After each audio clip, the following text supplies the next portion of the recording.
صل على سيدنا ومولانا محمد وعلى سيدنا علي وسيدتنا فاطمة وسيدتنا زينب وسيدنا حسن وسيدنا حسين وعلى آله وصحبه وبارك وسلم علي وسيدتنا فاطمة وسيدتنا زينب. الحمدللہ رب العالمین والصلاة والسلام علی سید الانبیاء والمرسلین.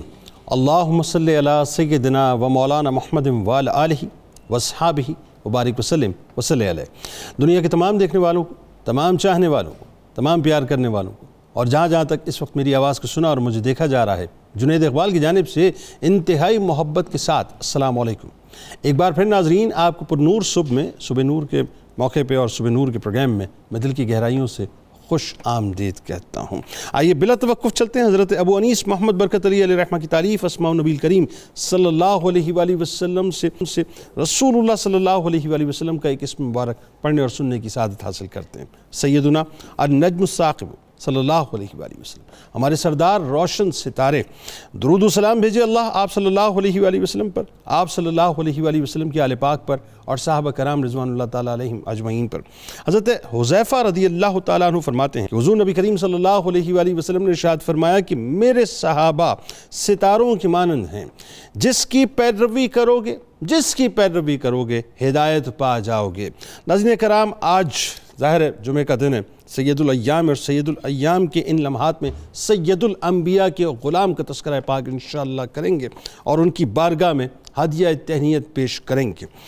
بات یہ ہے کہ یوں تو فدا کا ابی و امی یا رسول اللہ صلی اللہ علیہ وآلہ وسلم کا جذبہ لیے تمام صحابہ کرام رضوان اللہ تعالیٰ علیہم اجمعین سرکار مدینہ صلی اللہ علیہ وآلہ وسلم سے والہانہ محبت کرتے تھے، اور عشق مصطفیٰ صلی اللہ علیہ وآلہ وسلم کے سمندر میں غوطہ زن ہو کر اپنے دامن کو عقیدت و محبت کے سچے موتیوں سے مالا مال کیا کرتے تھے. ہر صحابی کا، ہر غلام کا بارگاہ نبوی صلی اللہ علیہ وآلہ وسلم سے فیض یاب ہونے کا ناظرین کرام اپنا ایک انداز تھا، اپنا ایک طریق تھا. مگر کچھ عشاقان کا انداز عشق و محبت بالکل منفرد، بالکل نرالا اور انتہائی انوکھا تھا. انہی مقدس نفوس قدسیہ میں سے ناظرین ایک مقدس ذات رازدار اسرار نبوی صلی اللہ علیہ وآلہ وسلم اور خادم مصطفیٰ صلی اللہ علیہ وآلہ وسلم کی ہے، جو اسلام قبول کرنے والے چوہتے خوش نصیب ترین صحابی ہیں.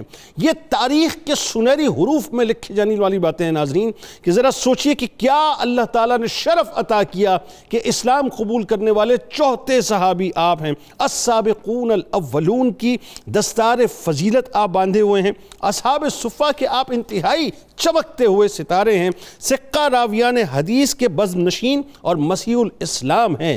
جذب و مستی، دنیا سے دوری، فقر و قناعت، ایثار و بہادری کے پانی سے جن کے وجود کی آبیاری ہوئی، جو عشق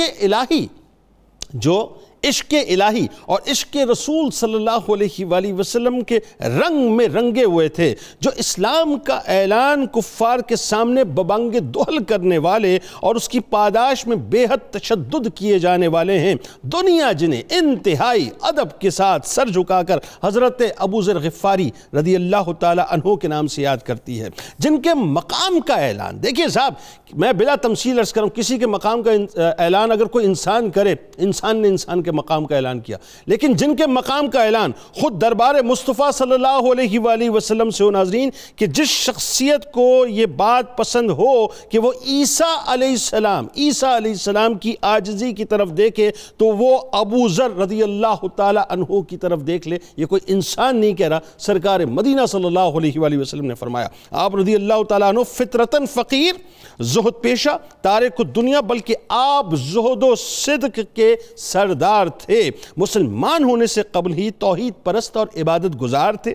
آپ نے اپنی کوشش سے اپنے خاندان اور اپنے قبیلے کو مسلمان کیا۔ آپ عملی طبیعت کے مالک تھے، یعنی پریکٹیکلزم پہ آپ بلیو کیا کرتے تھے، مگر جب نئے مسلمان ہوتے تھے جب نئے مسلمان ہوئے تو زیارت محبوب خدا صلی اللہ علیہ وآلہ وسلم کے لیے بے قرار رہتے تھے۔ ہر وقت رخ مصطفیٰ صلی اللہ علیہ وآلہ وسلم کے دیدار کی لذتوں سے ہر وقت فیضیاب ہونا چاہتے تھے، لیکن جب دعوت و تبلیغ کی ذمہ داری ملی تو اسے بسر و چشم قبول کیا اور اسی کام میں دل و جان سے لگ گئے، یعنی اہل صفہ کے سپاہی اور باطن کے رئیسوں میں آپ کا شمار ہوتا ہے۔ اصحاب صفہ وہ ہیں ناظرین جن کے بارے میں نبی کریم صلی اللہ علیہ وآلہ وسلم نے فرمایا تھا کہ حضرات جنت میں میرے قریب ترین ہوں گے۔ آپ فطرتاً ایسی خوبیوں کے مالک تھے جو اسلام کا حسن ہے، یعنی آپ کی نیچر، آپ کی انسٹنکٹ اسلام ہی کی تھی، بلکہ یوں کہیں بلا تمثیل عرض کر رہا ہوں کہ آپ کا اور اسلام کا جو انسٹنکٹ کوڈ تھا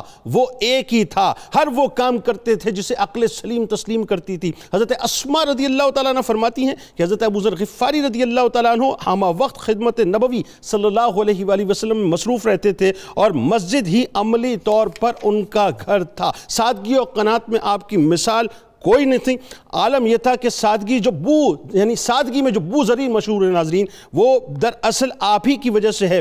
آپ کی سادگی کا یہ عالم تھا کہ جس کا تصور نہیں کیا جا سکتا کہ ایک شخص نے آپ رضی اللہ تعالیٰ عنہ کے پاس آ کر کچھ مال پیش کیا تو آپ نے فرمایا کہ میرے پاس دودھ کے لیے، ذرا جملے سنیے گا، میرے پاس دودھ کے لیے ایک بکری، سواری کے لیے خچر، خدمت کے لیے بیوی ہے اور ایک چادر ضرورت سے زائد ہے، جس کی وجہ سے خوف زدہ ہوں کہ کہیں مجھ سے اس کا حساب نہ لے لیا جائے۔ یہ خوف خدا کا عالم، ایسی سادگی جس کے بارے میں نبی کریم صلی اللہ علیہ وسلم نے فرمایا کہ آسمان کے نیچے اور زمین کے اوپر ان سے زیادہ کوئی سچا نہیں۔ آخری جملے ادا کر رہا ہوں ناظرین، یعنی جو سچوں کے سچے ہیں، اگر وہ یہ فرمائے کہ یہ سچے ہیں تو پھر سوچئے ناظرین کہ ان کی سچائی کا عالم کیا ہوگا۔ بس یہ تصور کیجئے کہ جن کو یہ بھی شرف حاصل ہو کہ رسول اللہ صلی اللہ علیہ وآلہ وسلم ملاقات کا شرف یعنی جب ان کو عطا کرتے تو سرکار علیہ السلام ان سے مصافحہ فرمایا کرتے تھے، اور ناز کا انداز ایسا کہ آپ رضی اللہ تعالیٰ عنہ بارگاہ رسالت مآب صلی اللہ علیہ وسلم میں حاضر ہوتے اور اگر کوئی چیز تقسیم ہونی ہوتی تو آپ سے ابتدا کرتے، اور اگر آپ موجود نہ ہوتے تو آپ کو تلاش کروایا جاتا کہ بو ذر کو لے کے آؤ۔ جب بو ذر رضی اللہ تعالیٰ عنہ تشریف لاتے تو اس کے بعد آپ تقسیم فرماتے تھے۔ آج ناظرین کرام بس انہی کی بارگاہ میں ہدیہ تہنیت پیش کریں گے اور ان کے غلاموں کے رجسٹر میں انشاءاللہ اپنا نام شامل کروائیں گے۔ یہ ذکر ہوتا رہے گا، برکتیں یہاں بھی ملیں گی اور آپ ہمارے ساتھ رہیں گے، انشاءاللہ برکتیں آپ کو بھی ملیں گی۔ 3 شخصیات ہمارے ساتھ موجود ہیں۔ پہلی شخصیت بزرگ شخصیت ممتاز عالم دین محترم جناب پروفیسر محمد سعید احمد خان صاحب، دوسری شخصیت ممتاز عالم دین جناب علامہ بدر الزماں قادری صاحب، اور تیسری شخصیت ممتاز عالم دین جناب پروفیسر بشارت صدیق ہزاروی صاحب۔ آپ تینوں کا السلام علیکم اور خوش آمدید۔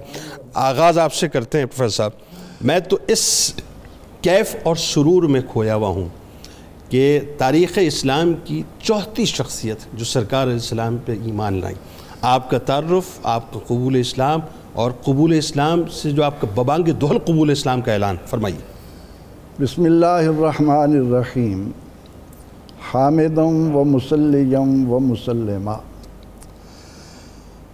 جنید اقبال صاحب، آج جو آپ نے بزم سجائی ہے اس میں جو بھی ہمارا بھائی بہن شریک ہوگا وہ اپنے نصیب پر فخر کرے گا اللہ، کیونکہ آج ہم ایک ایسے شخص کا ذکر کر رہے ہیں۔ ویسے تو اللہ تعالیٰ نے قرآن پاک میں السابقون الاولون کہہ کر ایمان میں سبقت کرنے والوں کو اپنی رضا کا تمغہ دیا، مگر میں جب قرآن پاک کی یہ آیہ کریمہ پڑھتا ہوں کہ ان الذین قالوا ربنا اللہ ثم استقاموا تتنزل علیہم الملائکہ، کہ جن لوگوں نے اللہ کو رب مانا اور پھر اس پر ثابت قدم ہو گئے ان پر فرشتے نازل ہوتے ہیں۔ اللہ، لیکن سیدنا حضرت ابو ذر غفاری رضی اللہ تعالیٰ عنہ کے حالات کو جان کر ایک دینیات کے طالب علم سے میں یہ کہتا ہوں کہ جب کسی کی زبان پر، کسی اہل ایمان کی زبان پر یہ پیارا پیارا میٹھا میٹھا عمدہ عمدہ نام آتا ہے تو فرشتے آ کر اس کے لبوں کو چومتے ہیں۔ سبحان اللہ، معمولی شخصیت نہیں ہے۔ اللہ، آپ مدینہ منورہ سے 80 میل دور ایک ایسے مقام پر قیام فرما تھے، آپ کی بستی تھی جہاں سے شام کے لیے راستہ تھا، مکے کے قافلے جاتے تھے۔ ٹھیک ہے۔ اللہ تعالیٰ نے ان کے دل میں جب یہ بات ڈالی اور اس طرف توجہ ہوئی تو آپ نے اپنے قبیلے کے دیوتاؤں کو، دیویوں کو، بتوں کو خیر باد کہا، اور آپ کی زبان پر لا الہ الا اللہ آ گیا، اور اللہ تعالیٰ سے ایسا آپ کا تعلق قائم ہونے لگا کہ رات کھڑے ہیں، صبح کاذب ہوتی تو گر جاتے اور پھر سورج کی کرنوں کے آنے تک ایک ایسے انداز میں پڑے رہتے جیسے کوئی کپڑا پڑا ہو۔ اللہ اکبر۔ ایک مرتبہ ان کے قبیلے کا آدمی، یہ قبیلہ بنو غفار سے ہیں، ان کا نام جندب بن جنادہ بن قیس بن عمر بن ملیل بن سعیر بن حزام بن غفار، ماں کا نام آپ کا رملہ بنت ربیہ، وہ بھی قبیلہ بنو غفار سے۔ ٹھیک۔ ان کے قبیلے کا ایک آدمی مکہ مکرمہ آتا ہے، اور ان دنوں سرور عالم صلی اللہ تعالی علیہ وسلم اپنی دعوت کا آغاز فرما چکے ہیں، اور وہ یہ سن کر جاتا ہے کہ پیغمبر رحمت صلی اللہ علیہ وسلم لا الہ الا اللہ کی صدائیں بلند کر رہے ہیں۔ وہ جا کر ابو ذر سے کہتا ہے کہ ابو ذر، جو کلمہ تم کہتے ہو نا، وہ کلمہ میں مکہ مکرمہ میں ایک شخص سے سن کر آیا ہوں، ہائے ہائے ہائے، اور وہ کہتے ہیں کہ میں اللہ کا رسول ہوں۔ آپ نے اس بات کو جاننے کے لیے اپنے بھائی انیس سے کہا کہ جاؤ یار، یہ تو کیا خبر آئی ہے، تم جا کر مجھے حالات معلوم کرو اور آ کر خبر دو۔ اللہ۔ وہ جب گئے اور آ کر کہا اور بتایا کہ ابو ذر، ان کو تو دیکھنا ہی قسمت والا۔ اللہ اکبر۔ ان کے باتیں اتنی عمدہ اور اعلیٰ، اور وہ لا الہ الا اللہ فرما رہے ہیں، لیکن ابو ذر کی تسلی نہیں ہوئی۔ اب یہ جو بات میں نے شروع میں کی نا کہ یہ قدسی صفت انسان ان بلندیوں پر فائز ہے، اللہ، کہ ان کا پیارا نام ہمیں عظمتوں سے دوچار کر دیتا ہے۔ اس کی وجہ کیا ہے کہ جب آپ مکہ مکرمہ آتے ہیں اور آ کر خانہ کعبہ میں بیٹھ جاتے ہیں، اجنبی ہیں، کوئی جاننے والا پورا دن پڑے ہیں، اب ایک دن علی مرتضیٰ رضی اللہ عنہ کی نظر پڑتی ہے، سبحان اللہ، اور وہ رسول اللہ صلی اللہ علیہ وسلم سے جو تعلق ہے، سبحان اللہ، وہ جو حضرت علی رضی اللہ عنہ کا فرمانا ہے نا کہ ابو ذر ایسے علم کو حاصل کیے ہوئے ہیں جن سے لوگ عاجز ہیں، مگر یہ وہ شخص ہیں جنہوں نے انہیں سنبھال رکھا۔ اللہ اکبر۔ مولا کائنات کی زبان سے حضرت ابو ذر غفاری رضی اللہ عنہ کو وہ مرتبہ مقام مل رہا ہے جو ہم خضر علیہ السلام کے بارے میں قرآن کریم میں ڈھونڈتے ہیں۔ بالکل ٹھیک۔ اچھا، اب مولا کائنات کی ملاقات ہوئی آپ سے؟ اب مولا کائنات کی ملاقات ہوتی ہے، وہ دیکھ کر فرماتے ہیں بھئی میں تمہیں یہاں دیکھ رہا ہوں، کون ہو؟ آؤ میرے ساتھ۔ اب علی مرتضیٰ کے دامن سے وابستہ ہو کر ان گلیوں سے گزرتے ہوئے ان کے گھر پہنچنا، وہاں رات گزارنا، پھر ایک اور دن گزرنا، ایمان کی حلاوتیں اس کے اندر، مولا کائنات کی صحبت۔ اچھا، ایک حکمت بھی مولا کائنات نے فرمائی تھی کہ چلتے ہوئے چونکہ ظاہر ہے اس وقت کفار دشمن واپس آ رہے تھے نا جب حضور علیہ السلام کے گھر کی طرف، تو فرمانے لگے حالات ایسے ہیں، اگر تم دیکھو کہ کوئی اور آ رہا ہے تو میں دیوار کی طرف رخ کروں گا، جوتا سیدھا کرنے لگوں گا، تم بہانے سے آگے بڑھ جانا تاکہ معلوم نہ ہو کہ تم میرے ساتھ اجنبی ہو۔ بالکل۔ ابو ذر رضی اللہ عنہ نے فرمایا کہ علی، میں ایک راز کی بات کہنا چاہتا ہوں، وہ بتاؤ گے نہیں؟ فرمایا کہ ہاں تمہاری بات راز رہے گی۔ میں وہاں سے آقا کی تلاش میں آیا ہوں۔ اللہ۔ فرمایا کہ ہاں میرے پاس آ جاؤ۔ پھر وہاں گئے اور حضور سید عالم صلی اللہ علیہ وسلم، پھر آگے صدیق اکبر رضی اللہ عنہ، جب حضور علیہ السلام نے فرمایا ابو ذر کھاتے کیا ہو؟ یا رسول اللہ پانی آب زمزم پیتا ہوں، پڑا رہتا ہوں۔ صدیق اکبر رضی اللہ عنہ نے فرمایا یا رسول اللہ اجازت دیں میں ان کو کچھ کھلاؤں۔ ٹھیک۔ پھر وہ حضور علیہ السلام بھی ساتھ گئے، علی مرتضیٰ، مصطفیٰ صلی اللہ علیہ وسلم، صدیق اکبر، ان کے جلب میں چل کر صدیق اکبر کے گھر آ کر حبشہ کے خشک انگور کھانا رسول اللہ کے ساتھ، یہ وہ سعادتیں ہیں جنہوں نے ابو ذر رضی اللہ عنہ کو بلندیوں کے ان مقام پر پہنچا رکھا ہے جہاں انسان کا تصور نہیں جاتا۔ اب اس میں ایک بات جو بڑی اہم ہے علامہ صاحب، وہ یہ کہ میں یہ سوال جب آپ کے سامنے رکھنا چاہوں گا تو اس سے پہلے ایک تمہیدی گفتگو ہے، وہ یہ کہ آپ اصحاب صفہ میں نمایاں مقام رکھتے تھے، ظاہر آپ کا فقر و فاقہ، آپ کا زہد و تقوی، دنیا سے بے رغبت، دنیا کو تو آپ نے ہیچ سمجھا نا، بالکل فقر و فاقہ بے انتہا اختیار کیا، لیکن شجاعت، بہادری ایسی کہ یہی اسی ربط میں جب قبول اسلام ہوا اور آپ نے اعلان کرنے کی اجازت چاہی تو سرکار علیہ السلام نے منع فرمایا، آپ فرمایا میں تو اعلان کروں گا، اور آپ ببانگ کے دوحل جو ہے وہ گئے، ظاہر اس پہ تشدد بھی ہوا، آپ نے اعلان بھی کیا، اور حضرت عباس رضی اللہ تعالیٰ عنہ نے پھر آپ کو جو محفوظ کیا. تو ایک طرف یہ شجاعت و بہادری اور ایک طرف یہ کہ فقر و فاقہ، ذرا بتائیے.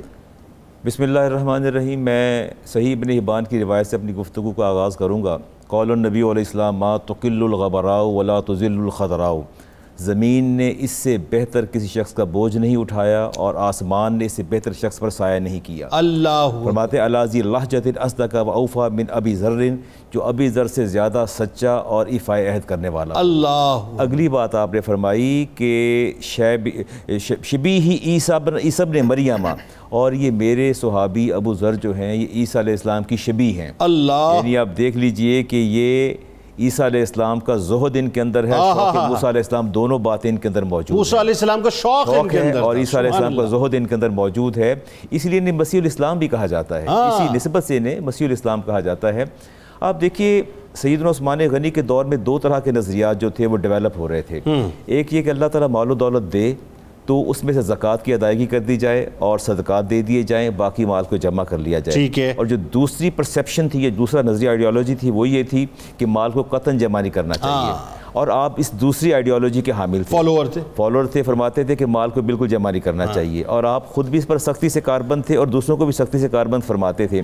حتیٰ کہ حضرت کعب نے ایک دفعہ آپ سے سوال کرتے ہیں، آپ نے پوچھا، بزر نے پوچھا کعب سے، آپ فرمائیے آپ کا اس آیت کے بارے میں کیا خیال ہے؟ آپ فرمائے مال اللہ دے، اللہ کی راہ میں دینا چاہیے، صدقہ بھی، خیرات بھی، زکوٰۃ بھی، باقی جمع کر لیں. تو آپ غصے سے اٹھ کھڑے، فرمایا کہ آئندہ ایسی بات نہ میرے سامنے کرنا، سارا مال اللہ کی راہ میں دے دینا چاہیے. اللہ. زہد و تقویٰ تو کمال تھا. یعنی انہوں نے اس زہد و تقویٰ کو اپنی ذات اس طرح امپلیمنٹ کیا کہ ہم تصور نہیں کر سکتے. ابو موسیٰ اشعری کے بہت اچھے دوست تھے، صحابی، بہت اچھے دوست اور صحابی رسول تھے. جب آپ کو گورنرشپ ملی عراق کی، آپ واپس آئے تو دیکھا سامنے آپ سے ملاقات ہوئی تو آپ فرط جذبات سے آگے بڑھے کہ میرے بھائی ابی ذر ہیں. فرمایا یا اخی یا اخی، آگے بڑھے کہ پیچھے ہٹ جاؤ، پیچھے ہٹ جاؤ، مجھ سے دور ہو. کبھی حیرت کی بات ہے، آپ مجھے دور کر رہے ہیں. فرمایا پھر میرے قریب مت آنا. اور آپ مایوس ہوئے اور ظاہر ہے دل پر بوجھ بھی آیا، سکل بھی آیا. اگلے دن پھر ملاقات، پھر کہا یا اخی، لپٹنا چاہا، کہا پیچھے ہٹ جائیے. پھر دل نہ جانے کیا خیال آیا تو فرماتے ہیں مجھے 3 سوالات کا جواب دے دو، اس کے بعد دیکھتے ہیں کہ آپ سے معانقہ کرنا بھی ہے یا نہیں کرنا. فرمایا پہلی بات تو یہ بتاؤ کہ آپ نے کوئی بڑی عمارت بنائی ہے گورنرشپ ملنے کے بعد؟ تو ابو موسیٰ فرمایا نہیں ایسی بات نہیں ہے، میرا جو پہلے گھر تھا اب بھی میرا وہی گھر ہے. اللہ. اس میں کوئی اچھا، اب یہ دوست کی دوست سے ناز والی بات ہے، ناز والی بات ہے، کوئی تغیر تبدل نہیں ہوا. اچھا دوسرے سوال کا یہ جواب دو کہ کیا آپ نے کوئی کھیتی باڑی زراعت کا کام تو شروع نہیں کیا؟ آپ نے نہیں، میرے پاس تو ایک بالشت بھی زمین نہیں ہے کہ میں نے زراعت شروع کر دی. جیسی میری کیفیت پہلے تھی گورنرشپ سے پہلے، ابھی میری کیفیت ویسے ہے. تیسری بات پوچھی آپ نے، فرمایا کہ کیا بکریوں کے ریوڑ تو نہیں تمہارے پاس؟ تم نے گلا تو نہیں بنا لیا؟ کہا میرے پاس کوئی بکریوں کے ریوڑ نہیں. فرمایا اب تو میرے بھائی ہو. اٹھ کے آگے جا کے بڑھ کے گلے لگا لیا. آپ دیکھیے کہ نہ صرف اپنی ذات پہ امپلیمنٹ کرتے تھے ان چیزوں کو، بلکہ دوسروں سے بھی تصدیق کرواتے تھے اور جس اس معیار پہ پورا اترتا. اور میں یہاں ایک اور چیز ایکسٹریکٹ کرنا چاہتا ہوں. بتائیے. بات بنیادی طور پر بات یہ ہے کہ اصل میں وہ کنسیپٹ دے رہے تھے کہ اگر اللہ تعالیٰ منصب اور عہدہ دے تو اپنے مناصب اور عہدے دینے والوں سے پہلے ان کو جانچ لو، پرکھ لو، چھان پھٹک کر لو کہ آیا عہدہ دینے کے بعد ان کے ایسٹس میں کہ اضافہ تو نہیں ہوتا. اگر اضافہ ہوتا ہے تو یہ لمحہ فکریہ ہے اور ایک سوالیہ نشان ہے جس پر نظر ثانی کی جانی چاہیے. سبحان اللہ. تو یہ بنیادی نقطہ جو ہے وہیں سے ہم اس کو ایکسٹریکٹ کرتے ہیں. ابو درداء گھر بنا رہے تھے تو پاس سے گزرے، فرمایا ابو درداء یہ کیا بنا رہے ہو؟ کہا گھر. اچھا تو آپ لوگوں کی گردنوں پر پتھر اٹھوا رہے ہیں؟ اچھا ہاں. آپ خاموش ہو گئے، یہ کیسی بات کر رہے ہیں؟ پھر فرماتے ہیں کہ اچھا تو لوگوں یہ گھر بنا رہے ہو، لوگوں کی گردنوں پر پتھر اٹھوا رہے ہو. آپ کو بات گراں گزری، خاموش ہو گیا. فرمایا کہ سمعت خلیل رسول اللہ علیہ السلام، میں نے اپنے دوست امام الانبیاء علیہ السلام سے سنا کہ لوگ موت کے لیے پیدا ہوتے ہیں اور ویران ہونے کے لیے بستیاں آباد کرتے ہیں. یہ کہہ کے آپ آگے چل دیے. یعنی اتنی بے رغبتی دنیا سے کہ کوئی تصور نہیں کر سکتے. ہر بات پہ جو ہے آپ، اور دیکھیے آپ اس نظریے کے حامل تھے کہ مال و دولت کو جمع نہ کیا جائے، اور اس کی آپ تبلیغ بھی فرماتے تھے. جو آپ کے سامنے آ جاتا اسے فرماتے، اور لوگ پوچھتے آپ کیوں روکتے ہیں؟ فرماتے انی انہاہم عن القنوز. میں لوگوں کو خزانے جمع کرنے سے منع کرتا ہوں بالذی کان ینہاہم عنہ رسول اللہ، جیسے نبی کریم علیہ السلام منع فرماتے تھے کہ مال و دولت جمع نہ کرو، میں اسی راستے پر چلتے ہوئے مال و دولت کو جمع کرنے سے منع کرتا ہوں۔ یعنی دوسرے لفظ میں اب اس کو اس بات سے میں یہاں سے جوڑ رہا ہوں کہ وہ جو دیکھیں کیسی بات ذہن میں آئی، اس کا مطلب یہ ہے کہ وہ جو سرکار علیہ السلام کی غلامی کا توق جن کے توسط سے آپ کے گلے میں ڈلا وہ مولا کائنات تھے جنہوں نے دنیا کو 3 طلاقیں دی تھی، وہ مولا کائنات کا رنگ جو ہے وہ بنیادی طور پر حضرت ابو ذر غفاری رضی اللہ تعالیٰ عنہ کو عطا ہو گیا۔ ایسا ہی اچھا جی پروفیسر صاحب بات آگے بڑھاتے ہیں۔ اب دیکھیں یہ جو رنگ ہے ظاہر ہے اس کا اپنا ایک مزہ ہے، لیکن اس رنگ کے اندر بھی ایک خاص بات یہ ہے کہ سرکار علیہ السلام کے رخ انور کی دید کے لیے ہر وقت جو ہے بے چین رہا کرتے تھے۔ سرکار علیہ السلام سے آپ کا پیار، آپ کا عشق، اور سرکار علیہ السلام نے جس طرح آپ کو رازدار بھی بنایا اور آپ کو اتنا مان اور تکریم دیتے تھے، ذرا بتائیے۔ بسم اللہ الرحمن الرحیم والصلاة والسلام علی سید الانبیاء والمرسلین۔ جنید بھائی فارسی کا ایک مقولہ ہے کہ ہر گلے را رنگ و بوئے دیگر است، ہر پھول کی اپنی خوشبو اور اپنا رنگ ہوتا ہے۔ نگاہ نبوت کا کمال ہے کہ وہ نفوس قدسیہ جو آپ کی بارگاہ میں حاضر ہوئے اور ایمان کی حالت میں چہرہ مصطفیٰ صلی اللہ علیہ وسلم کا دیدار کر کے رضی اللہ عنہم ورضوا عنہ کا مصداق بنے۔ نبی علیہ السلام نے جس کی ذات میں جس چیز کی مناسبت دیکھی اسی انداز سے اس کی تربیت فرمائی۔ کوئی صدیقیت کا امام بنا، کوئی فاروق بنا، کوئی کامل الحیاء والایمان بنا، کوئی حیدر کرار بنا، شیر خدا بنا۔ حضرت ابو ذر غفاری رضی اللہ تعالیٰ عنہ کی ایک ذات کے اندر بہت سے خصائص اور کمالات ہم دیکھتے ہیں۔ یعنی یوں کہیے کہ نگاہ مصطفیٰ صلی اللہ علیہ وسلم نے جس کا جیسا ایپٹیٹیوڈ دیکھا اس کو اسی راہ پہ گامزن کر دیا۔ بالکل ایسے۔ سبحان اللہ۔ ابھی ہم نے آپ کے قبول اسلام کا واقعہ سنا، اب بات چونکہ عشق کی ہے اور عشق کی ایک کیفیت ہوتی ہے بن دیکھے عشق مصطفیٰ صلی اللہ علیہ وسلم۔ جب آپ کے بھائی انیس مکہ مکرمہ گئے اور آپ نے ان سے کہا کہ آپ نبی علیہ السلام کی خبر لے کر آئیں، وہاں آپ نے ایک جملہ بولا جب تاخیر ہو گئی، فرمایا انیس نے آنے میں بڑی دیر لگا دی۔ اور اس کے بعد اکثر جب آپ اپنے قبول اسلام کا بیان کرتے نبی علیہ السلام کے ساتھ اپنی وارفتگی کو، تو یہ بات اکثر آپ فرماتے تھے کہ انیس نے اس وقت بڑی دیر لگا دی، یعنی میں انتظار میں تھا کہ وہ واپس آئیں، حضور صلی اللہ علیہ وسلم کے چہرے اقدس کے اس جمال کو بیان کریں، ان کیفیات کو بیان کریں، میں سننے کے لیے بےتاب تھا۔ جب آپ نے اسلام قبول کر لیا، نبی علیہ السلام کا وہ قرب آپ کو مل گیا، حضور صلی اللہ علیہ وسلم کی صحبت اور معیت نصیب ہوئی، تو پھر حال یہ تھا، فرماتے ہیں کہ میری نبی علیہ السلام سے کوئی ملاقات ایسی نہیں ہوئی جس میں سرکار نے میرا ہاتھ نہ پکڑا ہو، مجھ سے مصافحہ نہ کیا ہو۔ پھر نبی علیہ السلام اپنے راز ان کو بتاتے ہیں، اور یہ کوئی معمولی بات نہیں ہے۔ جب ہم اس کے پس منظر میں جاتے ہیں کہ رازدار کس کو بنایا جاتا ہے، اسرار کس کو بتائے جاتے ہیں، تو فرمایا کہ راز مجھے بتایا کرتے تھے، اور جب کوئی آپ سے کہتا کہ نبی علیہ السلام کی کوئی حدیث بیان کریں تو آپ وضاحت فرماتے ہیں اگر سرکار کا کوئی راز پوچھ رہے وہ نہیں بتاؤں گا، حدیث پوچھنی ہے وہ بتا دوں گا۔ پھر عربوں کے اندر ایک دستور تھا کہ جب وہ اونٹ پر بیٹھتے تھے یا سواری پر، تو اپنا کوئی خاص اور مقرب آدمی سواری پر پیچھے بٹھاتے تھے جو اس کی کمر سے پکڑ کر ساتھ بیٹھتا تھا۔ اب نبی علیہ السلام کے ساتھ جو سواری پر بیٹھے ہیں وہ خوش نصیب جن کے بارے میں صحابہ کرام کہتے ہیں کہ یہ بھی بہت بڑا عہدہ تھا کہ نبی علیہ السلام کے ساتھ سواری پر حضور صلی اللہ علیہ وسلم کا ردیف بن کر سرکار کے ساتھ بیٹھنا، جس طرح حضرت فضل بن عباس جو تھے وہ فتح مکہ کے موقع پر، تو یہاں کس کو بٹھاتے؟ اکثر حضرت ابو ذر غفاری نبی علیہ السلام کے ساتھ سواری کے پیچھے ہیں۔ آگے محدثین لکھتے ہیں صرف سواری پر بیٹھتے نہیں تھے بلکہ نبی علیہ السلام کا وہ سفر حضرت ابو ذر غفاری کے ساتھ باتیں کرتے ہوئے، گفتگو کرتے ہوئے طے ہوتا تھا۔ کیا باتیں، کیا گفتگو، کیا راز و نیاز۔ محبت کی انتہا دیکھیے، عشق کی اس کیفیت کو دیکھیے، اور میں یہاں آ کر ایک عجیب سی کیفیت پیدا ہوتی ہے اور عجیب سی ایک وارفتگی کا ایک احساس ہوتا ہے۔ مرض وصال میں ہے سرکار دو عالم صلی اللہ علیہ وسلم، زندگی ظاہری زندگی کے آخری لمحات ہیں، تو فرمایا ابو ذر کو بلاؤ۔ حضرت ابو ذر غفاری رضی اللہ تعالیٰ عنہ کو بلانے کے لیے صحابہ کرام گئے تو آپ نہ ملے، کہیں باہر تشریف لے گئے۔ جب پتہ چلا تو دوڑتے ہوئے آئے کہ مجھے سرکار نے بلایا ہے۔ جب وہ آئے تو حضور صلی اللہ علیہ وسلم لیٹے ہوئے تھے، ظاہری زندگی کے آخری ایام تھے، تو نبی علیہ السلام نے اپنی باہوں کو پھیلایا۔ جب ہم اس کا تصور کرتے ہیں تو ایک عجیب کیفیت اور احساس ہوتا ہے۔ باہوں کو پھیلایا تو حضرت ابو ذر غفاری کہتے ہیں کہ میں نبی علیہ السلام پر جھک گیا، یہاں تک کہ سرکار دو عالم صلی اللہ علیہ وسلم نے مجھے اپنے سینے سے لگایا۔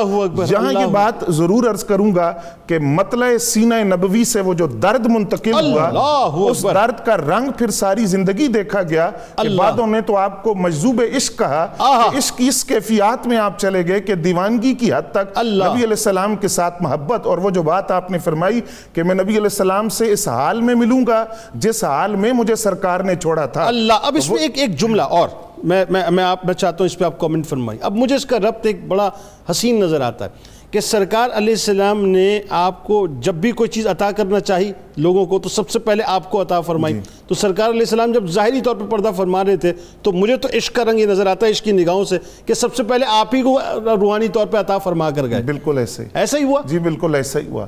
اور دیکھیے کتنا بڑا اعزاز ہے سینہ نبوی سے حضرت ابو ذر کا سینہ ملا اور وہ کتنی محبت کا حسین انداز تھا جو سرکار نے آپ سے. آپ کے ذہن میں ایک سوال آیا کہ ظاہری زندگی میں تو ہم حضور کا دیدار کرتے ہیں اور نبی علیہ السلام کی زیارت کرتے ہیں تو جب سرکار دنیا سے پردہ فرما جائیں گے تو آپ جنت کے اعلیٰ مقامات میں ہوں گے اور ہم غلام ہیں تو وہاں اگر حضور کو نہیں دیکھیں گے تو پھر کیا کریں گے. تو اس سوال نے اس قدر اضطراب کی کیفیت پیدا کر دی کہ بارگاہ رسول میں حاضر ہو کے. اور سوال کا انداز بھی دیکھیے کتنا پیارا ہے کہ یا رسول اللہ صلی اللہ علیہ وسلم کوئی شخص کسی سے محبت کرتا ہے لیکن اس جیسے عمل نہیں کر سکتا تو بتائیے کہ وہ اپنے اس دعوے محبت میں کہیں کھوکھلا, وہ دعویٰ کھوکھلا تو نہیں ہے اس کا, اور وہ اس دعوے کے اندر وہ ایسا تو نہیں کہ وہ صرف دعویٰ ہے اور اس دعوے کے اندر صداقت نہیں ہے. تو پھر اگر وہ اس جیسے عمل نہ کر سکے تو کل قیامت کے دن ملاقات کیسے ہوگی. اس سارے سوال کا وہ جو نبی علیہ السلام کو جامع کلمات کی صفت عطا کی گئی ہے ایک 3 الفاظ میں حضور نے جواب دے دیا. فرمایا المرء مع من احبا, جو جس سے محبت کرتا ہے وہ اسی کے ساتھ ہوتا. سبحان اللہ. فرمایا جب تم محبت کرو گے تمہارے جوڑ جوڑ سے اتباع رسول کا جذبہ نظر آئے گا, اطاعت رسول نظر آئے گی اور وہ جنت میں قرب کا, پڑوس کا, دوستی کا, رفاقت اور معیت کا سبب بنے گا. بالکل ٹھیک ہے, بالکل ٹھیک ہے. پہلے کالر شامل کرتے ہیں جناب محمد لیاقت صاحب منڈی بہاؤدین سے. السلام علیکم. وعلیکم السلام. جی الحمدللہ جناب, آپ ٹھیک ہیں؟ الحمدللہ فرسٹ کلاس. سر میرا سوال یہ ہے, میرا نا قربانی کا ڈنگر چوری ہو گیا, جانور میرا. قربانی کا جانور آپ کا چوری ہو گیا, ٹھیک ہے. ہاں جی, وہ نا کافی بندے کہہ رہے ہیں کہ آپ کی قربانی ہوگی, یہ آپ کو ضرورت نہیں ہے کرنے کی. اب اس کا کیا حل ہے؟ اچھا, قربانی کا جانور چوری ہو گیا, آپ کو بہت سے لوگ یہ کہہ رہے ہیں کہ آپ کی قربانی ہو گئی, اب آپ کو قربانی کرنے کی ضرورت نہیں ہے. آپ کو بتلاتے ہیں. جی اگلے کالر یاسر سرور صاحب ہمارے ساتھ ہیں. السلام علیکم. السلام علیکم سر. وعلیکم السلام سر. جناب سر صبح بخیر سر. آپ کو پروگرام دیکھا ہے تو بڑی خوشی ہوئی ہے. اس طرح کی معلومات ہے کئی لوگوں کو نہیں پتہ ہوتی ہے جو کہ معلومات ہو جاتی ہیں. سر میرا یہ سوال ہے کہ حضرت سلمان فارسی کا جو ہے ان سے ارتباط کیا تھا, تعلق کیا تھا؟ بالکل آپ کو بتلاتے ہیں. جی مواخات کی بات ہے, بالکل آپ کو بتلاتے ہیں. بہت شکریہ آپ نے ہمیں جوائن کیا. اگلے کالر مبشر چودھری صاحب. السلام علیکم. وعلیکم السلام ورحمۃ اللہ وبرکاتہ. جناب جنید صاحب کیسے ہیں؟ الحمدللہ جناب, آپ ٹھیک ہیں؟ الحمدللہ. آپ کو اور آپ کے تمام مفتیان کرام کو میری طرف سے بادب سلام ہو. وعلیکم السلام جناب, فرمائیے کیا پوچھنا چاہتے ہیں؟ اچھا, یہ ایک ہمارے رواج ہو گیا ہے, یہ ایک ٹرینڈ بن گیا ہے کہ لوگ صبح سحری نہیں کرتے ہیں, یعنی صبح سحری کے وقت کچھ تھوڑا بہت کھا لیتے ہیں اور انتظار کرتے ہیں کہ ہمارے قربانی کا جانور ذبح ہوگا تو ہم اس کے گوشت سے افطاری کریں. اچھا, ایک دفعہ ایسا ہوتا ہے کہ یہ بہت لیٹ تک ہو جاتا ہے, کسب نہیں ملتا, لوگ عصر تک انتظار کرتے رہتے ہیں. کیا ایسا کرنا جائز ہے یا ایسا کرنا کوئی مسنون طریقہ ہے یا کسی اوکے بالکل آپ کو بتاتے ہیں. مطلب اور اس پہ پھر ساتھ ساتھ وہ جب تک وہ ذبح بھی نہ ہو جائے, وہ سب سے پہلے اس کی کلیجی نہ آ جائے, اس کے گردے نہ آ جائیں, اس وقت جو ہے وہ اس وقت تک کچن جو ہے وہ ایکٹیو نہیں ہوتا. ہمارے ساتھ رہے ناظرین, آئیے مل کے سرکار علیہ السلام کی بارگاہ میں درود پاک کا نذرانہ پیش کرتے ہیں, اور جب لوٹیں گے انشاءاللہ تو حضرت ابو ذر غفاری رضی اللہ تعالی عنہ کا تذکرہ پاک, ان کی مرویات پہ بات کریں گے. کیا خوبصورت, کیا حسین باتیں ناظرین. درود پاک کا نذرانہ. اللہم صلی علی سیدنا و مولانا محمد وعلى سيدنا علي وسيدتنا فاطمة وسيدتنا زينب وسيدنا حسن وسيدنا حسين وعلى آله وصحبه وبارك وسلم. اللهم صل على سيدنا ومولانا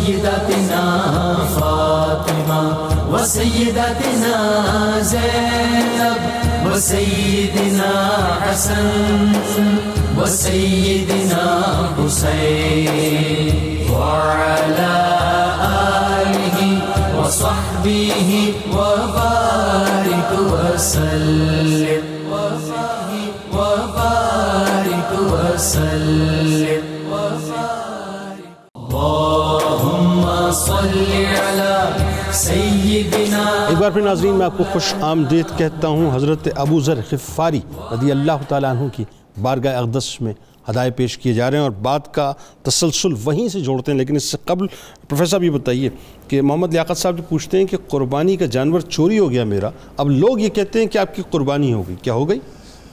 مسئلہ شرعی طور پر یہی ہے کہ ایک آدمی صاحب استطاعت ہے, اس نے قربانی کا جانور خریدا اور وہ اس سے کسی طرح ضائع ہو گیا, ٹھیک ہے, مر گیا یا چوری ہو گیا, تو اس کی قربانی ہو گئی, ٹھیک ہے. لیکن اب اپنے طور پر اگر اللہ نے استطاعت دی ہے اور وہ دوبارہ خرید کر کرنا چاہتا ہے تو یہ اس کے لیے زیادہ اجر و ثواب کا موجب ہوگا. بالکل ٹھیک. حضرت سلمان فارسی رضی اللہ تعالیٰ عنہ سے آپ کا رشتہ مواخات حضور علیہ الصلوۃ والتسلیم نے جب یہ انصار اور مہاجرین میں فرمائی تو حضور سید عالم صلی اللہ علیہ وسلم نے حضرت ابو ذر اور حضرت سلمان فارسی, کیا طبائع کا امتزاج, سبحان اللہ, ان کی مواخات کہیں. واہ. اچھا, بہت سے لوگوں کا طریقہ یہ ہے, بہت سے گھرانوں میں یہ ہوتا ہے کہ صاحب وہ انتظار کرتے ہیں جب تک قصائی نہ ملے, قصائی ملے تو پھر گوشت کٹے تو پھر اس کے بعد ہم افطار کریں گے. عید کے روزے کا تصور اسلام میں نہیں ہے. رسول اللہ صلی اللہ علیہ وسلم کا ایک عمل تھا کہ آپ صلی اللہ علیہ وسلم چونکہ خود قربانی فرماتے تھے, عید الفطر پر آپ کوئی میٹھی چیز کھا کر تشریف لے جاتے تھے, لیکن عید الاضحیٰ کے موقع پر آپ صلی اللہ علیہ وسلم عید سے پہلے کچھ نہیں کھاتے تھے, نماز پڑھ کر اپنی قربانی کر کے اس میں سے کھاتے تھے. اس سے لوگوں نے یہ سمجھا کہ شاید یہ عید یہ ہمارا اس وقت تک روزہ ہے, اب عصر تک قصائی نہیں مل رہا, قصاب کے نہ ملنے کی وجہ سے وہ بیٹھے ہیں, جی وہ آئے گا تو وہ کریں گے. یہ روزے کا کوئی تصور نہیں ہے. ایک آدمی ہے, اس کو اگر عارضہ ہے, وہ شوگر ہے, بلڈ پریشر ہے, کوئی بیماری ہے, وہ عید کی نماز سے پہلے بھی دوائی لے سکتا ہے. اس کے روزے کا تصور عید کے دن نہیں. بالکل. آپ کی مرویات پہ ذرا بات کرتے ہیں, کیا حسین مرویات بتائیے.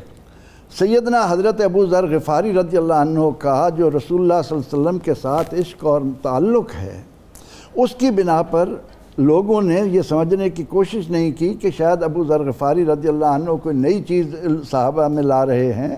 قرآن نے کہا یسألونک ماذا ینفقون, لوگ پوچھتے ہیں کیا خرچ کریں, فرمایا جو بچت ہے خرچ کر دو. علی مرتضیٰ کا اسوہ یہی ہے, حضور سید عالم صلی اللہ علیہ وسلم کا اسوہ یہی ہے. تو آپ کا چونکہ ایک بڑا تعلق تھا تو اس کے باوجود آپ نے روایات زیادہ نہیں کی. ابو ہریرہ رضی اللہ عنہ یوم المومنین عائشہ, آپ سے 182 کے قریب روایات کا ذکر آتا ہے, اور اس میں ایک ایک بات میں ہمارے لیے اتنے بھلائیاں موجود ہیں کہ آپ صلی اللہ علیہ وسلم کا اب یہ ارشاد کہ آپ صلی اللہ علیہ وسلم نے فرمایا کہ ابو ذر لا تحقرن من المعروف شیئا, نیکی چھوٹی بھی ہو تو اس کو معمولی نہ جاننا. سبحان اللہ. ولو ان تلقا وجہ طلق ان تلقا اخاک بوجہ طلق, اگرچہ تو اپنے بھائی کے ساتھ کشادہ پیشانی سے ہی کیوں نہ ملے. تو آپ صلی اللہ علیہ وسلم کا یہ ارشاد ہمیں دے کر نیکیوں کی ہمیں اہمیت بتا دی, اور ساتھ ہی ایک نیکی کی طرف توجہ دلا دی کہ تم جب کسی سے مسکرا کر ملتے ہو تو اس پر بھی اللہ تعالیٰ تمہیں اجر عطا فرمائے. آپ کی مرویات میں سے ہمیں ایک بات یہ خوبصورت ملتی ہے کہ حضور علیہ السلام نے فرمایا کہ جب تم سالن تیار کرو تو اس میں کچھ پانی تھوڑا زیادہ ملا لو, ٹھیک ہے, تاکہ تم یہ دیکھو کہ تمہارے پڑوس میں کوئی ایسا مستحق ہے تو اس کو بھی ساتھ ملا لیا. کیا خوبصورت بات. سبحان اللہ. ہمدردی کو کتنا آپ نے فروغ دیا. سبحان اللہ. اسی طرح سیدنا ابو ذر رضی اللہ عنہ کی بدولت حضور سید عالم صلی اللہ علیہ وسلم کا ہمیں یہ بھی ارشاد ملتا ہے کہ جو لوگ تمہاری خدمت پر مامور ہیں انہیں اپنے آپ سے کم نہ جانو, جو خود کھاؤ وہ ان کو کھلاؤ, اور جو خود پہنو وہ ان کو بھی پہناؤ, اور ان سے ان کی طاقت سے زیادہ کام نہ لو, اگر کوئی کام ایسا تم انہیں دے رہے ہو جو ان کی بساط سے زیادہ ہے تو پھر تم بھی ان کے ساتھ مل کر ان کے معاون بن کر اس کو مکمل کرنے کی کوشش کرو. تو سیدنا حضرت ابو ذر رضی اللہ عنہ نے نبی اکرم رحمت عالم صلی اللہ علیہ وسلم کی جس بات کو پلے باندھا وہ میں چاہوں گا کہ سننے والے اپنے ذہن میں رکھیں کہ آپ صلی اللہ علیہ وسلم سے آ کر سوال ہوتا ہے دلنی علی خیر، یا رسول اللہ صلی اللہ علیہ وسلم مجھے کسی ایسی نیکی کی رہنمائی، دلنی علی عمل اذا عملتہ یحبنی اللہ و یحبنی الناس، کہ یا رسول اللہ مجھے ایسا عمل بتائیے کہ جب اس کو میں بجا لاؤں تو اللہ بھی مجھ سے پیار کرے اور لوگ بھی مجھ سے پیار کریں. سبحان اللہ. نبی اکرم رحمت عالم صلی اللہ علیہ وسلم نے یہ سن کر فرمایا کہ وَزْهَدْ فِي الدُّنْيَا، دنیا سے اتنا ہی تعلق رکھ جیسا مجھے دیکھتا ہے، جیسا علی مرتضیٰ کو دیکھتا ہے. کیا اچھا یہ بالکل وہی بات آ گئی، یحبنی اللہ، اللہ تم سے پیار کرے. یہ وہی بات آ گئی جو حضرت ابو ذر غفاری رضی اللہ تعالیٰ عنہ سے کسی نے پوچھا کہ آپ لوگ مکان بناتے ہیں، گھر بناتے ہیں، آپ کیوں نہیں بناتے؟ فرمایا ہمیں دنیا میں رہنا کہاں ہے، ہمیں تو آخرت کی تیاری کرنی ہے. تو وہ کنسیپٹ وہی ہے اور عملاً آپ نے کر کے دکھایا. باقاعدہ لوگوں کو بتاتے تھے کہ جب تم مال جمع کرتے ہو تو تمہیں نہیں معلوم تمہارے وارث کی نظر ہوتی ہے کب یہ مرے گا. اسی لیے آپ رضی اللہ عنہ فرمایا کرتے تھے، نبی اکرم صلی اللہ علیہ وسلم کا یہ ارشاد کہ اذا مات الانسان انقطع عنہ عملہ، جب انسان مر گیا اس سے اس کا عمل منقطع ہو گیا، الا من ثلاث، مگر 3 سے منقطع نہیں ہوتا، الا من صدقۃ جاریہ، جس نے کوئی صدقہ جاریہ کیا ہے، علم ينتفع بہ، ایسا علم جس سے نفع حاصل کیا ہو، اور والد صالح. تو کتنی خوبصورت تعلیم دے گئے کہ انسان صدقہ جاریہ کرے، انسان علم کو پھیلائے، سبحان اللہ، انسان اپنی اولاد کی تربیت کی طرف توجہ دے. تو حضرت ابو ذر غفاری رضی اللہ عنہ حضور سید عالم صلی اللہ علیہ وسلم کے علوم کا پرتو تھے. آپ کی ایک ایک بات میں ہمارے لیے صدہا حکمت، نصیحتیں بھی ہیں اور وصیتیں بھی ہیں. اچھا کمال یہ ہے اس میں نصیحتیں کرنے والا اور وصیتیں کرنے والا وہ ہونا چاہیے جو خود امپلیمنٹ بھی کرے اپنی ذات کے اوپر. میں ایک واقعہ پڑھ رہا تھا آپ کے غلام کا کہ آپ کے غلام نے آپ کی بکری کی ٹانگ توڑ دی، تو آپ نے وجہ پوچھی کہ وجہ کیا ہے. تو غلام نے ظاہر یہ مطلب کہا کہ میں آپ کو غصہ دلانا چاہتا تھا تاکہ آپ مجھے مار کر جو ہے وہ گناہ گار ہو جائیں معاذ اللہ. تو آپ نے کیا خوبصورت بات فرمائی، آپ نے فرمایا کہ جس نے تمہیں اس کام پر ابھارا یعنی شیطان نے، اب میں اس کو ناراض کروں گا. اچھا کیسے ناراض کروں گا؟ ایسے ناراض کروں گا کہ تمہیں معاف بھی کر دوں گا اور تمہیں آزاد بھی کر دوں گا. یعنی دیکھیں آپ کیا کمال بات ہے کہ نصیحت اور وصیتیں وہ کرے جو اپنی ذات کے اندر اس کو امپلیمنٹ کرتا ہو. بتائیے آپ کی. جی میں آپ کی بات کی طرف آنے سے پہلے پروفیسر بشار رشید غزاروی فرما رہے تھے کہ محبت، شیفتگی اور وارفتگی جو ہمیں صحابی رسول میں نظر آتی ہے، محبت ایک ایسا جذبہ ہے جسے لفظوں کا پیراہن نہیں پہنایا جا سکتا. کیا بات ہے، سبحان اللہ. اسے لفظوں کا جامہ پہنایا جا سکتا ہے، یہ تو اس کی انٹینسٹی کو فیل کیا جا سکتا ہے، وہ تو عیاں ہو جاتی ہے. اب دیکھیے رسالت معاملے سے ہم تشریف لاتے ہیں، حضرت ابو ذر غفاری کے گھر تشریف لاتے ہیں، غفاری کے گھر. فرماتے ہیں کہ بزرگ میں نہ جانتے میں آپ کے گھر کیوں آیا ہوں، میں آپ کو یہ پیغام دینے آیا ہوں کہ آپ کو جس سے محبت ہو اس کے گھر جاؤ اور جانے کے بعد وہاں جا کے اظہار محبت کرو اور اسے بتاؤ کہ میں آپ سے محبت کرتا ہوں اللہ کے لیے. آپ فرماتے ہیں اے بزرگ قد احببتک، میں آپ سے محبت کرتا ہوں، فجئتک فی منزلک، اسی لیے میں آج آپ کے گھر آیا ہوں آپ کو بتانے کے لیے کہ میں آپ سے محبت کرتا ہوں. کیا بات. اور یہ وہی وارفتگی اور شیفتگی تھی. اب میں آپ کی وصیتوں کی طرف آتا ہوں. آپ فرماتے ہیں آہدہ الیہ خلیلی رسول اللہ صاحب، مجھے میرے دوست میرے خلیل نبی کریم علیہ السلام نے یہ وصیتیں فرمائیں. آپ سے پوچھا تھا کہ آپ کے اخلاقی اصول کیا ہیں. فرماتے ہیں میرے یہ اخلاقی اصول ہیں جن پر میں نے زندگی بھر عمل کیا. فرماتے ہیں میں نے ہمیشہ مسکین سے محبت کی ہے، جتنے محروم معیشت لوگوں سے میں محبت کرتا ہوں. میں نے ہمیشہ کمتر کو دیکھا ہے، برتر کو نہیں دیکھا، کیونکہ میرے کریم آقا کا فرمان ہے. آج جنید صاحب معاشرے کے اندر جو فتنہ اور فساد برپا ہے، جو حسد اور اس کے بعد جو آپا دھاپی افراتفری جو پیدا ہوئی ہے، اسی وجہ سے کہ ہم اوپر دیکھتے ہیں نیچے نہیں دیکھتے. اگر نیچے دیکھیں تو اللہ کا شکر ادا کریں. ہم شکر کیوں نہیں ادا کرتے؟ ہم ہمیشہ اوپر دیکھتے ہیں. تو آپ کا یہ یعنی نعمتوں میں اپنے سے نیچے والوں کو دیکھو اور عبادتوں میں اپنوں سے اوپر. بالکل زبردست فرمایا کہ میں نے کبھی کسی کے سامنے سوال نہیں کیا، دست دراز نہیں کیا. اللہ. اب یہیں سے آپ پروفیشنل بیگنگ کو دیکھ لیجئے. اب عید کا موقع آ رہا ہے، آپ کی سڑکیں جو ہے بھر جائیں گی، پروفیشنل بیگر سے بھر جائیں گی. تو میں اس یعنی آپ کی نصیحت اور وصیت سے یہ ایکسٹریکٹ کروں گا کہ ہمیں ان لوگوں کو ڈسکریج کرنا چاہیے، کنڈیم کرنا چاہیے پروفیشنل بیگنگ کو، تاکہ یہ پن پہ نہ. حدیث پاک میں درست درست. اور اگلی آپ آتا ہے کہ آپ صلہ رحمی کرو, رشتوں کو جوڑو, رشتوں کو توڑو, اور میں نے ہمیشہ رشتوں کو جوڑا ہے. فرماتے ہیں حق بولو, خواہ وہ کس میں کتنی ہی بٹرنیس و تلخی کتنی کیوں نہ ہو. یہ مت سوچو میں اگلے کا رسپانس کیا ہوگا, رد عمل کیا ہوگا, بلکہ ہمیشہ سچ بات کہنی ہے اور حق بولنا ہے. اچھا اس میں ایک علامہ صاحب بات ہے کہ آپ حکمرانوں سے اور بادشاہوں سے گھبراتے نہیں تھے. قطعاً نہیں گھبراتے, کبھی بھی ڈر کے خوف کی کوئی بات نہیں گھبراتے, بالکل جو بات اسٹریٹ ہے وہ حق کی بات آپ نے. لیکن آپ یہ دیکھیے کہ آپ گھبراتے بھی نہیں تھے.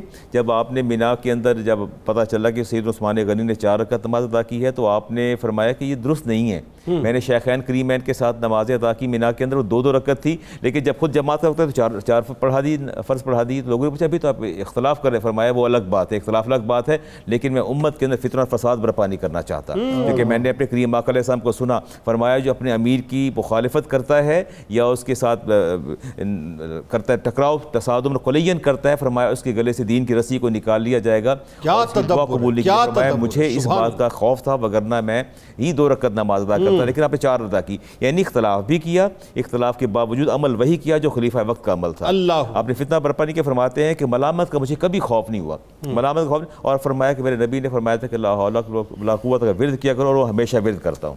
اور یہ بڑی کثرت سے آپ ورد کیا کرتے تھے, لا حول ولا قوت کا ورد کیا کرتے تھے. سبحان اللہ. آخر میں پروفیسر صاحب آپ کا جو ظاہر ہے پردہ فرمانے کا واقعہ ہے, لیکن اس سے قبل آپ یہ دیکھیے زندگی آپ نے کیسی گزاری. ایک میں بھی دیکھ رہا تھا کہ حضرت امیر معاویہ رضی اللہ تعالیٰ عنہ نے جب امتحاناً آپ کے پاس رات کے وقت میں 1000 دینار بھجوائے تو آپ نے سارے دینار صبح جو ہیں وہ اللہ کی راہ میں خرچ کر دیے. یعنی آپ جو ہے وہ اپنا کبھی بھی اس بارے میں جو ہے وہ اپنا یہ سوچ بھی نہیں رکھتے تھے کہ آپ کے پاس کچھ رکھ. اچھا ایک بات اور, پھر اس کے بعد انشاءاللہ پروفیسر صاحب کی طرف چلتے ہیں کہ یہ بتائیے, یہ جو تصور ہے کہ جو کچھ بھی آیا سب اللہ کی راہ میں دے دیا, جو کچھ بھی آیا کچھ اپنے پاس نہیں روکا, صرف اور صرف جو ہے اللہ سے, یعنی اللہ کا خوف اور آخرت کا خوف اور قبر کا خوف آپ کے دل میں ہوتا. یہ توکل کی انتہا ہے نا, توکل کی انتہا ہے کہ آپ نے کبھی نہیں سوچا کہ میں اسے اگر دے بھی دیتا ہوں تو میرے پاس کچھ باقی نہیں بچے گا. ہمیشہ اللہ پر بھروسہ رہا, تو میں جتنا دوں گا اس سے زیادہ اللہ مجھے واپس لوٹا دے گا, اس کو پھر اللہ کی راہ میں دے دوں گا. تو یہ توکل کی انتہا ہے میں سمجھتا ہوں, اور یہی سبق ملتا ہے ہمیں کہ ہم نے جو مار دھاڑ افراتفری ڈال رکھی ہے کمانے کے لیے, تو وہ درست نہیں ہے. ہمیں اللہ پہ بھروسہ کرنا چاہیے اور اللہ کی ذات سے امید وابستہ کرنی چاہیے. الحب فی اللہ والبغض للہ, محبت بھی اللہ کے لیے, نفرت بھی اللہ کے لیے, اور ہر کام اللہ کی رضا کے لیے. اچھا یہ کیسی بات ہے علامہ صاحب, جو خاص طور پہ میں جب یہ دیکھتا ہوں کہ سرکار علیہ السلام نے فرمایا کہ مجھے 4 لوگوں سے بہت زیادہ محبت ہے, تو ان 4 لوگوں میں مولا کائنات کا نام ہے, حضرت مقداد رضی اللہ تعالیٰ عنہ کا نام ہے, حضرت سلمان فارسی رضی اللہ تعالیٰ عنہ کا نام ہے, حضرت ابو ذر غفاری رضی اللہ تعالیٰ عنہ کا کمال. یہ کیسی, یعنی کتنی سپرلیٹو ڈگری ہے, ذرا بتائیے اس بار. اب میں عرض کرتا ہوں نا, جب آپ گھر تشریف لائے رہا, آپ نے فرمایا کہ میں آپ کو یہ بتانے آیا ہوں کہ میں آپ سے محبت کرتا ہوں. اب دیکھیں سرکار کائنات خود چل کے تشریف لا رہے ہیں, اور فرمایا کہ مجھے یہ بتائیے کہ اللہ تعالیٰ کو سب سے زیادہ عمل پسندیدہ کون سا ہے. تو آپ جیسے نماز, فرمایا ہاں وہ اگرچہ ہے, پھر بتاؤ. فرمایا روزہ, جہاد, فرمایا نہیں. الحب فی اللہ والبغض للہ, اللہ کو سب سے زیادہ عمل بندے کا پسند ہے کہ محبت کی جائے جس سے وہ بھی اللہ کے لیے کی جائے, اور اگر نفرتیں ہوں تو رب کے لیے. آج ہم اپنے ذاتی اغراض و مقاصد کے لیے, ہماری محبتیں, ہمارے ویسٹڈ انٹرسٹ جہاں وابستہ ہوں وہاں محبت ہو جاتی ہے, اور جہاں انٹرسٹ جو نہ وابستہ ہوں تو وہاں میں نفرت ہو جاتی ہے. بالکل ٹھیک ہے. پروفیسر صاحب آخر میں ایک مرتبہ سرکار علیہ السلام نے یہ بھی آپ کو فرمایا کہ ابو ذر رضی اللہ تعالیٰ عنہ تم نیک آدمی ہو. اچھا کیا بات ہے, سرکار کی زبان اقدس سے جس کو نیک کہا جائے, سچا کہا جائے, اور ان قریب میرے بعد تم پر آزمائشیں آئیں گی. آپ نے عرض کیا رسول اللہ صلی اللہ علیہ وسلم رائے خدا کی آزمائش؟ فرمایا ہاں. فرمایا ٹھیک ہے, حکم الہی کو خوش آمدید. کیا خوبصورت بات ہے آپ کا پردہ فرمانا, اور جو سرکار علیہ السلام نے بشارت دی تھی ذرا وہ بتائیے. حضرت ابو ذر غفاری رضی اللہ تعالیٰ عنہ غزوہ تبوک کے موقع پر جو باقی قافلہ تھا اس سے کچھ پیچھے رہ گئے, تو نبی رحمت صلی اللہ علیہ وسلم نے جب دیکھا آپ دور سے آ رہے ہیں, سامان اٹھایا ہوا ہے, سواری آپ کی پیچھے رہ گئی, سامان خود اٹھایا اور قافلے سے تنہا آپ چل رہے تھے, تو نبی علیہ السلام نے فرمایا کہ ابو ذر دنیا میں آیا بھی اکیلا ہے, اکیلا رہے گا, دنیا سے جائے گا بھی اکیلا, اور اٹھایا بھی اکیلا جائے گا. اللہ. اچھا اس سے یہ بات سمجھ آتی ہے کہ نبی علیہ السلام نے حضرت ابو ذر غفاری رضی اللہ تعالیٰ عنہ کی پوری زندگی کو 3 جملوں میں بیان کر دیا. اللہ اللہ. اکیلے آئے ہیں, اکیلے جائیں گے, اور اکیلے اٹھائے جائیں گے. اللہ. جب آپ کے وصال کا وقت قریب آیا تو مدینہ طیبہ سے قریب ایک بستی ہے مقام ربضہ, آپ اس بستی میں چلے گئے, وہاں آپ کی اہلیہ تھیں اور ایک بیٹی آپ کے ساتھ موجود تھی. وصال کا وقت جب قریب ہوا تو آپ کی اہلیہ رونے لگ گئیں. آپ نے اپنی اہلیہ سے پوچھا کہ رونے کا سبب کیا ہے؟ انہوں نے کہا کہ گھر میں کفن کا کوئی ایسا کپڑا نہیں ہے، اگر آپ دنیا سے چلے گئے تو میں کفن کس کپڑے میں دوں گی، جنازہ کون پڑے گا، تدفین کون کرے گا اس ویرانے کے اندر جہاں دور دور تک آبادی کا کوئی نام و نشان نہیں ہے۔ تو آپ نے فرمایا کہ مجھے میرے خلیل نے فرمایا، صحابہ کرام کی ایک جماعت کے اندر نبی علیہ السلام نے فرمایا تھا کہ تم میں سے ایک شخص کا انتقال ویرانے میں ہوگا، لیکن جب اس کا انتقال ہوگا، وصال کا وقت ہوگا، تو مسلمانوں کی ایک جماعت وہاں پہنچے گی جو اس کا جنازہ بھی پڑھے گی اور اس کے جنازے کی امامت کرانے والے صحابی بھی اس میں موجود ہوں گے۔ تو باقی جو صحابہ اس وقت موجود تھے ان کا انتقال شہر میں ہو چکا ہے، اب میں اکیلا رہ گیا ہوں اور مجھے زبان رسول پر اس قدر یقین ہے کہ ایسا ہو نہیں سکتا کہ میرا جنازہ نہ ہو اور صحابہ کرام نہ پہنچے، وہ قافلہ ضرور پہنچے گا، کیونکہ یہ بات امام الانبیاء صلی اللہ علیہ وسلم نے فرمائی ہے۔ سبحان اللہ، یہ تیقن بیسیکلی ان کا۔ بالکل، اب تم ایسا کرو کہ میرا جو جنازہ ہے یا میرا جنازہ ہے چارپائی کو اٹھا کر اس کو تم راستے میں رکھ دو اور انتظار کرو کہ آنے والا آئے گا، جس کی خبر نبی علیہ السلام نے دی تھی وہ آئے گا، تو میرے جنازے کو تم وہاں رکھ کر اس کا انتظار کرنا۔ اب جنازہ رکھ دیا گیا، انتظار کیا گیا، وہ قافلہ پہنچایا۔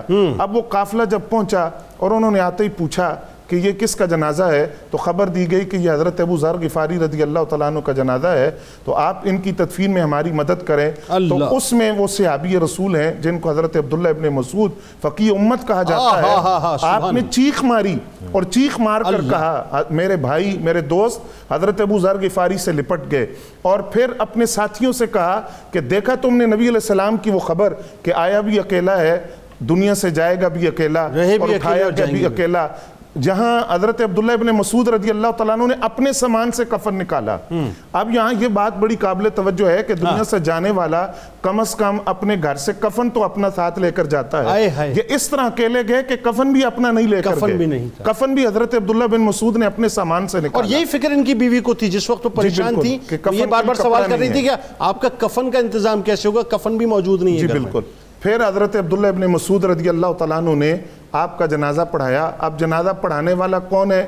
جن کے بارے میں نبی علیہ السلام نے فرمایا ان کی رضا امت کے سب سے بڑے آدمی کی رضا ہے، اور ان کے علم پر تصدیق نبی علیہ السلام نے فرمائی، اور ان کے علم پر جو اعتبار ہے، اعتماد ہے، اس کی وصیت نبی علیہ السلام نے فرمائی، تو انہوں نے جنازے کی امامت فرمائی۔ اچھا، یہاں آپ کے سیرت نگاروں نے لکھا یہ جو حضرت عبداللہ ابن مسعود رضی اللہ تعالیٰ عنہ کا قافلہ ہے یہ خود ایک راز ہے، یہ خود ایک اسرار ہے، وہ اس لیے کہ یہ سر ہے اس حوالے سے کہ آپ جا رہے ہیں مکہ کی طرف، جبکہ ابھی حج کا موسم گزر رہا ہے، حج کے ایام گزر رہے ہیں، اور اس وقت آپ کا مکہ جانا کہ جبکہ حج کے ایام گزر گئے، یہ خود ایک راز تھا کہ اس وقت مکہ المکرمہ جانا، یعنی یا تو پہلے جاتے حج میں شریک ہوتے اور حج کے ایام ختم ہوتے ہی مکہ المکرمہ جانا، یہ اس بات کی دلیل تھا، یہ خود نہیں آئے تھے، ان کو باقاعدہ ایک روحانی قوت نے ادھر بھیجا تھا، اور وہ خبر اور اس خبر کے مصداق بن کر یہ آئے کہ وہاں میرے ایک صحابی پہنچیں گے اور وہ حضرت ابو ذر غفاری رضی اللہ تعالیٰ عنہ کے جنازے کی امامت بھی کریں گے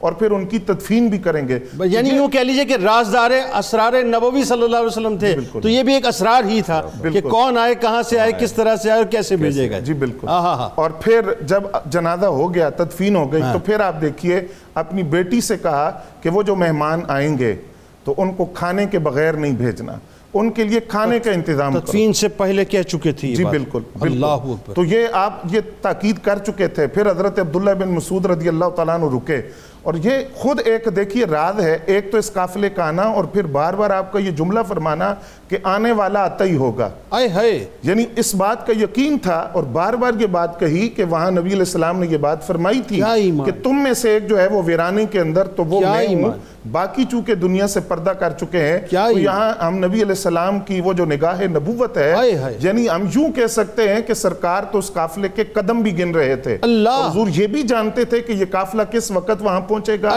جنازے کی امامت کون کرے گا، جنازے میں کون شریک ہوگا، ویرانے میں اس وقت کون ہوگا، ان میں سے کون ہے جس کا انتقال وہ مقام ربضہ پر ہوگا، اس کیفیت میں ہوگا۔ یہ حضور صلی اللہ علیہ وسلم کی اس نگاہ نبوت کا کمال ہے کہ آنے والے حالات جو تھے ان کی ساری خبر نبی علیہ السلام پہلے دے چکے تھے۔ یعنی وہ میں اس وقت آپ کو بتا نہیں سکتا، آپ کی گفتگو جو ہے پتہ نہیں کہاں سے کہاں مجھے لے گئی۔ وہ اپنے ہر غلام پر نظر رکھتے ہیں، بات یہ ہے کہ وہ اپنے ہر غلام پر نظر رکھتے ہیں اور ان کو پتہ ہے کہ میرے غلام کو مجھے کس وقت کیا دینا۔ اب یہاں پہ ایک بات آخری ذرا اور سمجھائیے، دنیا کو ٹھوکر ماری، مولا کائنات کی سنت پر عمل کرتے ہوئے دنیا کو آپ نے بھی 3 طلاقیں دی نا, کہاں مطلب دنیا کو رکھا ہی نہیں, 3 طلاقیں دی آپ نے.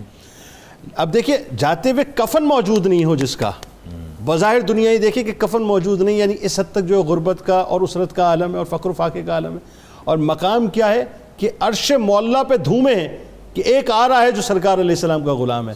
یہ کیسی بات ہے, یہ سمجھائے لوگوں کو کہ اصل تو یہ رفعت اور مقام ہے. دیکھیے جنید بھائی, جبریل امین خود حاضر ہیں بارگاہ رسالت مآب میں, اور حضرت ابو ذر غفاری سامنے سے گزرتے ہیں. تو حضرت جبریل امین سرکار کی بارگاہ میں عرض کرتے ہیں حضور یہ ابو ذر ہے نا؟ آپ نے فرمایا جبریل تم ابو ذر کو جانتے ہو؟ حضور عرش والے جانتے ہیں, آسمان والے جانتے ہیں. ان کی 2 خاصیتیں ہیں, ایک تو یہ سورہ اخلاص جو ہے بڑی کثرت سے پڑھتے ہیں, دوسرا جو ہے مال کے ساتھ محبت نہیں کرتے. یعنی اخلاص کی وجہ سے ایسا اخلاص پیدا ہوا, اخلاص کی وجہ سے ایسا اخلاص کہ عرش پر دھومے ہیں, عرش پر ان کے چرچے ہیں. فرمایا حضور زمین والے ان کو اتنا نہیں جانتے جتنا عرش والے جانتے ہیں.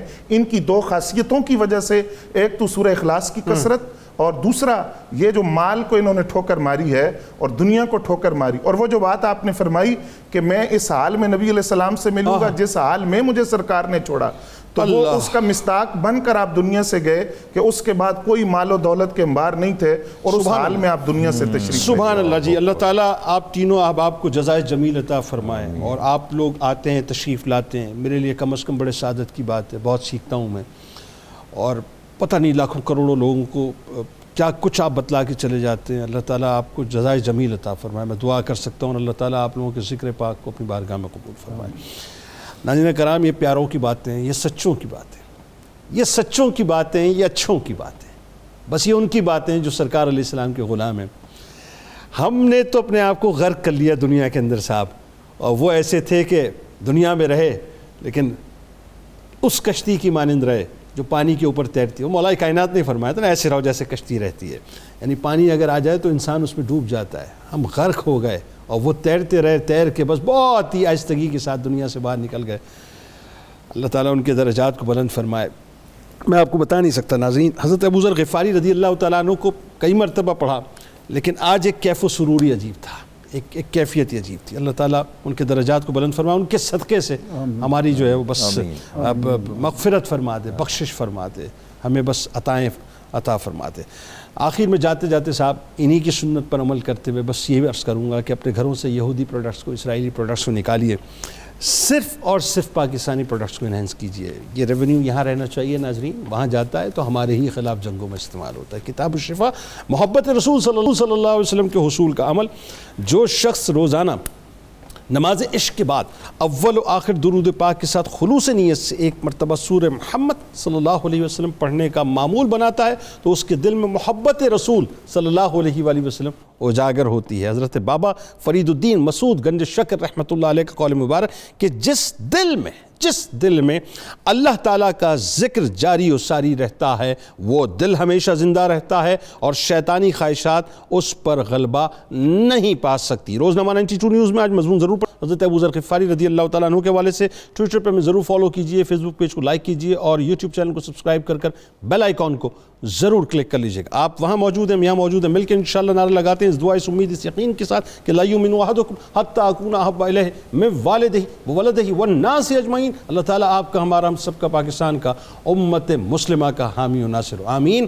پاکستان کا مطلب کیا؟ لا الہ الا اللہ محمد رسول اللہ صلی اللہ علیہ وسلم. اللہم صلی علی سیدنا و مولانا محمد وعلی سیدنا علی و سیدتنا فاطمہ و سیدتنا زینب و سیدنا حسن و سیدنا حسین وعلی آلہ و صحبہ و بارک وسلم.